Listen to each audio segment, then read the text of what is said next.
용서가 어려우십니까? 아버지의 장례를 치르고 난 아들이 아버지의 유품을 정리하다가 노트를 한 권 발견했습니다.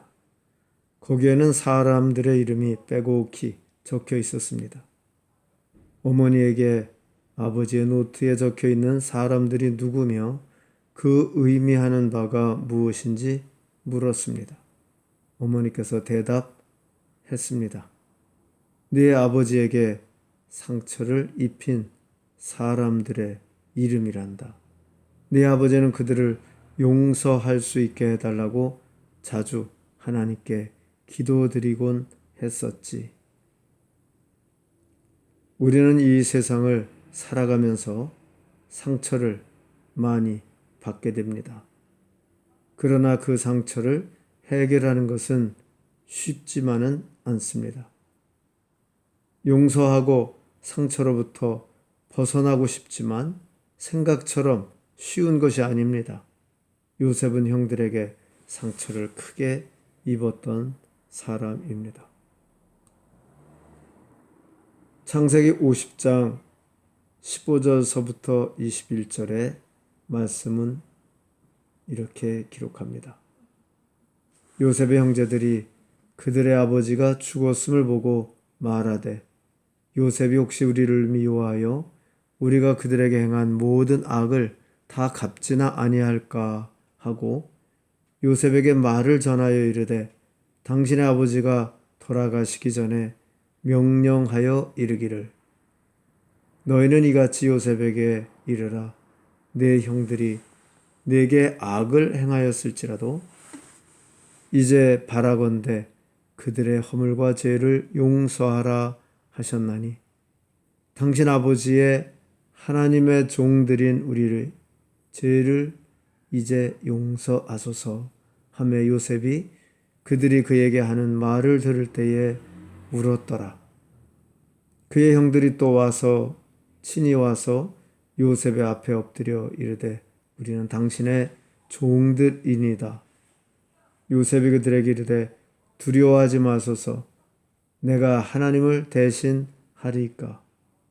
당신들은 나를 해하려 하였으나 하나님은 그것을 선으로 바꾸사 오늘과 같이 많은 백성의 생명을 구원하게 하시려 하셨나니 당신들은 두려워하지 마소서 내가 당신들과 당신들의 자녀를 기르리이다 하고 그들을 간곡한 말로 위로하였더라. 요셉이 그의 아버지의 가족과 함께 애굽에 거주하여 110세를 살며 에브라임의 자손 3대를 보았으며 므낫세의 아들 마길의 아들들도 요셉의 스라에서 양육되었더라. 요셉은 그의 형제들에게 이르되 나는 죽을 것이나 하나님이 당신들을 돌보시고 당신들을 이 땅에서 인도하여 내사 아브라함과 이삭과 야곱에게 맹세하신 땅에 이르게 하시리라 하고 요셉이 또 이스라엘 자손에게 맹세시켜 이르기를 하나님이 반드시 당신들을 돌보시리니 당신들을 여기서 내 해골을 메고 올라가겠다 하라 하였더라. 요셉이 110세의 죽음에 그들이 그의 몸에 향 재료를 놓고 애굽에서 입관하였더라. 요셉은 형들을 완전히 용서하였습니다. 요셉은 이렇게 말합니다. 내가 당신들과 당신들의 자녀를 기르리이다. 용서를 넘어선 약속을 한 것입니다. 그러면 요셉은 어떻게 자신을 해하려 한 형들을 용서할 수 있었을까요? 내가 하나님을 대신하리이까 19절입니다. 아버지 야곱이 죽자 형들은 요셉이 자신들에게 원수를 갚을까봐 두려움에 사로잡히게 되었습니다. 1차적으로는 네 형들이 네게 악을 행하였을지라도 그들의 허물과 죄를 용서하라는 야곱의 전가를 보냅니다. 그 다음으로 요셉을 찾아가 요셉 앞에 꿇어 엎드려 우리는 당신의 종입니다 라고 고백합니다. 이때 요셉이 두려워하지 마소서 내가 하나님을 대신하리이까 라고 말했습니다. 요셉은 자신이 누구인지 알았습니다. 그는 애굽의 제2인자입니다. 그러나 그것은 전적인 하나님의 은혜로 된 것입니다. 요셉은 자신의 위치를 잘 알았고 자신의 분수를 지켰던 것입니다. 죄인을 심판하는 것은 주님의 권한입니다. 죄인이 죄인을 심판할 수는 없는 것입니다. 그런 점에서 요셉도 형들을 심판할 위치는 아니라고 생각한 것입니다. 심판은 오직 하나님의 몫입니다. 그래서 성경은 원수 갚는 것을 하나님께 맡기라고 가르치고 있는 것입니다. 로마서 12장 19절 내 사랑하는 자들아 너희가 친히 원수를 갚지 말고 하나님의 진노하심에 맡기라 기록되었으되 원수 갚는 것이 내게 있으니 내가 갚으리라고 주께서 말씀하시니라 기록하고 있습니다. 둘째, 하나님은 그것을 선으로 바꾸사 20절입니다. 형들은 요셉을 시기 질투하여 애굽의 노예로 팔았습니다. 나쁜 짓을 저지른 것입니다. 그러나 결과는 선하게 되었습니다. 요셉은 애굽의 2인자가 되었고 그런 과정을 통해 하나님의 영광을 높였습니다. 이스라엘 백성은 흉년을 맞았지만 애굽에서 보호받을 수 있었습니다. 이스라엘은 부족이 애굽에 내려갔지만 큰 민족을 이루게 되었습니다. 하나님을 믿으십시오.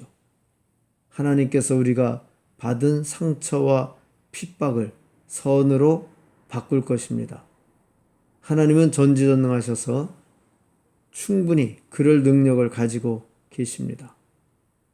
그것을 선으로 바꾸시는 하나님의 손길은 빠를 수도 있고 더딜 수도 있습니다.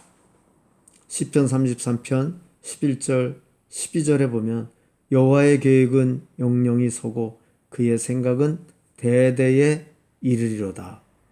여호와를 자기 하나님으로 삼는 나라 곧 하나님의 기업으로 선택된 백성은 복이 있도다.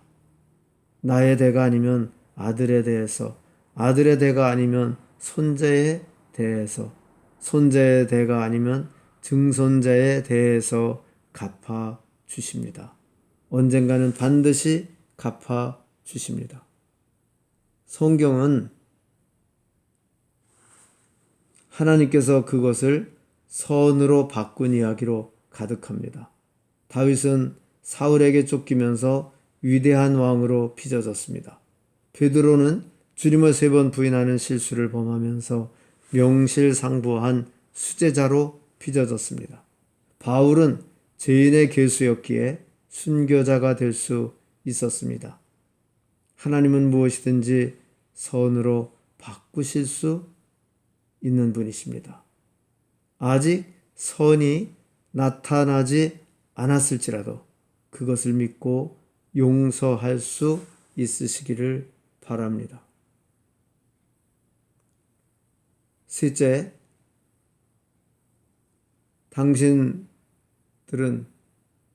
여기서 내 해골을 메고 25절입니다. 요셉이 죽으면서 형제들에게 부탁을 합니다. 언젠가는 애굽을 떠나 약속의 땅인 가나안으로 가게 될 터인데 그때 내 해골을 메고 가달라는 요청인 것입니다. 그 부탁대로 되었습니다.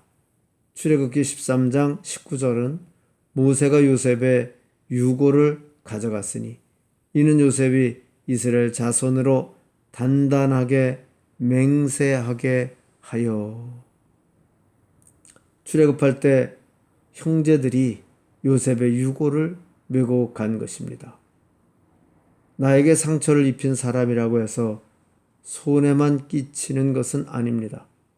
용서하고 나면 좋은 일이 생깁니다. 훗날 어떤 도움을 받게 될지 아무도 모르는 것입니다.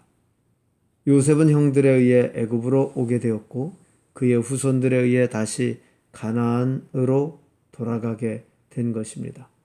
가나안 땅은 영적으로 영원한 천국, 약속 있는 새하늘과 새 땅을 의미합니다. 내가 입은 상처 때문에 우리는 구원받을 수도 있고 영적으로 성장할 수도 있고 천국의 상을 쌓을 수도 있는 것입니다. 용서할 때 그것이 가능해지는 것입니다. 주기도문을 보면 우리가 우리에게 죄 지은 자들을 용서한 것 같이 우리의 죄를 용서하옵시고. 용서하는 자에게 하나님은 놀라운 축복을 베풀어 주십니다. 넬슨 만델라는 27년 동안 감옥에 갇혔고 감옥에서 용서를 배웠습니다. 그는 이렇게 말했습니다. 용기 있는 사람은 용서하는 것을 두려워하지 않는다. 그는 모든 원수들을 용서하였고 결국 남아프리카의 대통령이 되었고 노벨 평화상을 수상했으며 95세까지 장수하였습니다. 윌리엄 유리가 한 말입니다. 우리가 용서한다는 것이 그들이 한 잘못을 눈 감아주거나 잊는다는 것을 의미하는 것은 아닙니다. 일어난 일에 대하여 받아들이고 그 중압감으로부터 자신을 해방시키는 것을 뜻합니다. 결국 용서의 첫 수혜자는 자기 자신인 것입니다.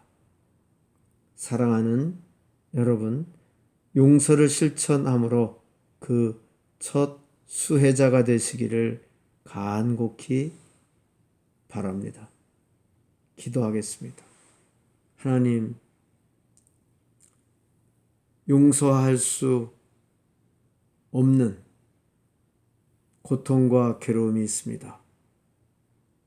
은총과 축복을 부어주셔서 마음 깊은 자리로부터 진심으로 용서하고 중압감으로부터 벗어나고 마음의 평강과 행복이 가득하도록 은혜 베풀어 주옵소서.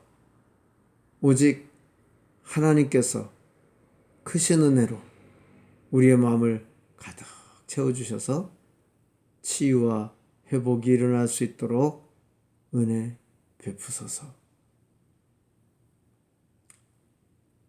감사하옵고 예수님 존귀하신 이름으로 기도 올리옵나이다. 아멘.